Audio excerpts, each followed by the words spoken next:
Hey everybody, so I was asked to do this video by one of the show ski teams, and then I've kind of been putting it off, and more recently a couple of individuals said, yeah, that'd be really great for me to use with the newbie skiers on my team, and also there was an ask to actually put it with the rest of the rope making and rigging videos. So this is rope wrapping 101. A little bit of an introduction here. If you are a newer show director or a newer team leader, some suggestions from me. Establish good rope wrapping techniques on your team early on. Every winter dry land practice, you should be going through this with your team, and the golden rule is every single person on your team needs to wrap ropes exactly the same way. Why? Beyond some of the obvious preventing knots and everything, here's the bigger picture. You want to prevent what I call the stupid falls. The stupid falls because somebody didn't wrap a rope right, they did it incorrectly, they didn't re-wrap their ropes before a show or an important act, and now you're getting dumb knots and people are falling off the dock or out in the water because of this. Those are stupid falls. Those are preventable falls. We're all show skiers, we're all going to have off days, we're all going to crash sometimes, but knots causing falls is something you should work hard to eliminate. And it's simple to do, and yet most teams ignore it a lot. Everybody should be wrapping the same way, and I'll go through that technique in a moment, but don't let people get away with little things like, oh, I've done this for a bunch of years, I'm going to do it in the opposite hand or anything. That's BS, because any experienced team leader can tell you, you need to move beyond simple thinking like that. You need to move on to the better, like, hey, I'm doing what's best for my team. I'm working to find out, and every team has them, those 2 or 3 people that as you're getting into a big tournament, you start noticing ropes being wound backwards and causing knots, and you need to find those folks. And sometimes just asking isn't going to get you the answer you need because people don't know what they don't know. They might be newer. They might be inexperienced, and they don't honestly know they're wrapping ropes backwards. So make sure everybody's doing it the exact same way on your team, and that way it makes it easier to find the people that you need to work with more and get them up to speed on doing it the right way. So again, spend some time on this. Even if you have to do it during the middle of summer, middle of your season, work on wrapping ropes, but get everybody up to speed on the same technique.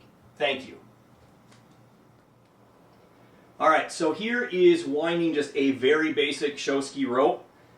My recommendation for most of the teams that I've been on, I've skied all over the place, everybody seems to predominantly do it left hand. So you hold the rope and the handle in your left hand, not your right. And this is where you got to get your team doing the same way. If your team decides you're going to be right-handed, that's fine. Go ahead and do that, but everybody has to do it the same. For me, most teams have been left-handed, so I'm going to hold in my left hand.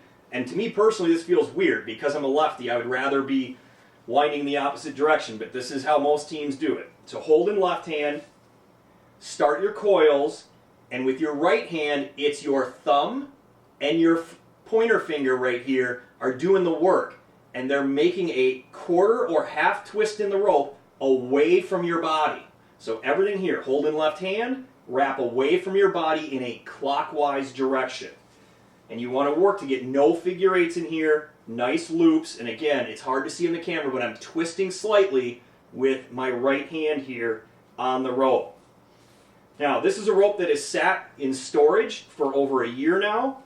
I'm not getting the greatest loops, but it's okay. But if I want to get this better, and this is a recommendation for doing this on your team, throw it in the water. Throw everything but the handle in the water, and that will help get these twists out of the rope. And you should absolutely do that and get your team in the habit of that. If I'm a show director or a team leader, I'm telling every skier that before every show starts during our setup, we are dropping every rope into the water and we're re-wrapping. That means you have a line of people going down your dock, throwing ropes in there, never trust them coming out of your storage area, and they should be re-wrapping every rope before every show. Even at practices, on critical acts, say like a pre-built, where a knot is a real killer, yep, all of those should be going in the water too, and should be getting re-wrapped before they're getting used, even in a practice. So those are good habits to get your team in. So I've got this wrapped up, And now we have the next critical part, which is finishing. And a lot of people mess this up. So there's different ways to finish. I've been around a long time, folks. I'm going to give you the one. I highly recommend doing it. I can take no credit. I was taught this by somebody else because it doesn't come undone as these things are bouncing around, whether it's in your storage shed or a truck that you're moving things in. So here's how you do it. You need a roughly 3-foot section of rope hanging loose yet. Take the knot right here. So I'm going to take that knot, and I know this is hard to see. We're going to kind of zoom in here a little bit so you can see this on camera. Take the knot by the loop and put it in the fingers of your hand that's holding it. And so I've got this loop now hanging out here, ready to go. It goes over the top. All right, so I have this loop again. I'm going to go over the top, and I want to wrap at least twice. 3 times is okay. Even 4 is okay, but that's getting a little ridiculous. And I want to get just a little bit of a loop here. And here's a hint that a lot of people don't do I was given years ago. You have this little bit of loop left right here. Give it a half twist. And there's a point and a purpose. It helps cinch this down tighter. So again, this is my loop. I give it a half twist. And now I bring the end of the ski rope loop up through the bottom, not the top, up through the bottom of this. And I pull this in here and it cinches in on itself.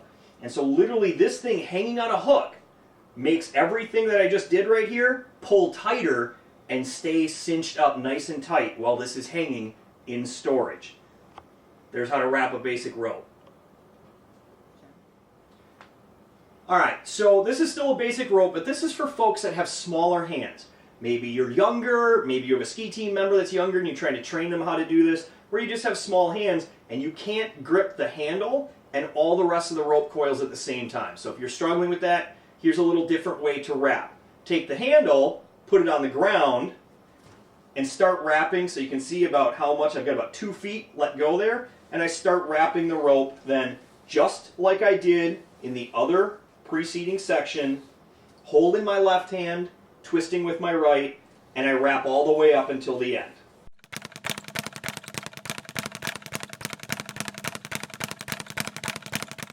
When I get near the end and I need to finish, it can be a challenge because you do still have to get everything together. And you'll have to work on this to try to use 2 hands to keep everything together and keep the loops from falling off. But now is where I pick up my handle. So I can use my right hand as well, grab those, and I pull the handle back up into everything, and I can use both hands to hold this. You do have to stretch your hand and get it all the way around and still finish the same way. Again, just like the other video, I find the knot by the loop there. I put it in 1 or 2 fingers here. I have this loop. I go over the top at least twice, maybe 3 times. I give it a half a twist, and then I feed the loop from the bottom through the top, and this rope is done. That's for people with smaller hands. Hope that helps. This section looks at braids. So what happens if you have braids that you need to wrap? Now this one happens to be a relatively short, I think this is a 2nd tier braid. You know, 3rd and 4th tier is going to be longer, but you actually wrap the braids just like you do a regular handle, but you make the braid part of the rope, meaning you actually twist the braid right in there. Especially for 3rd or 4th tiers, you may have 2 or 3 coils of just the braid itself, and that's fine. The braids can do that. They're flexible, obviously, and I wrap it just like any other rope. I hold it in my left hand, use my right hand to do the wrapping away from my body in a clockwise direction, giving the rope a little bit of a twist with each coil.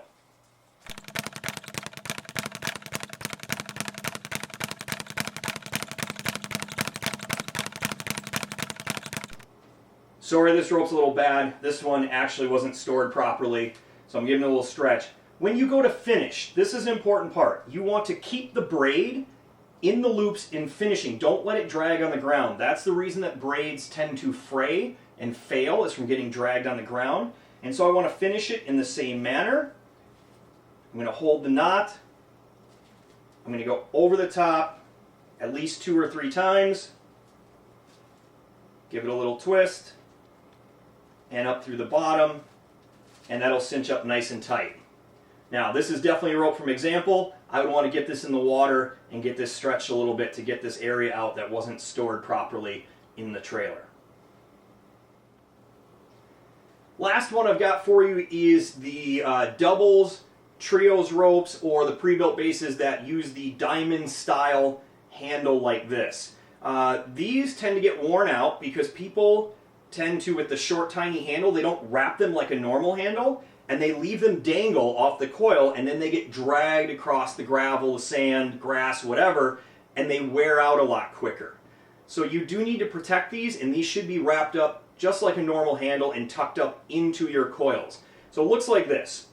You want to leave this one dangle a little bit, maybe about 2 feet or so, and let that dangle and then start your coils. Nothing else has changed. Hold in the left hand, wrap with your right, little twist in there all the way through, and then we'll finish it a little bit differently.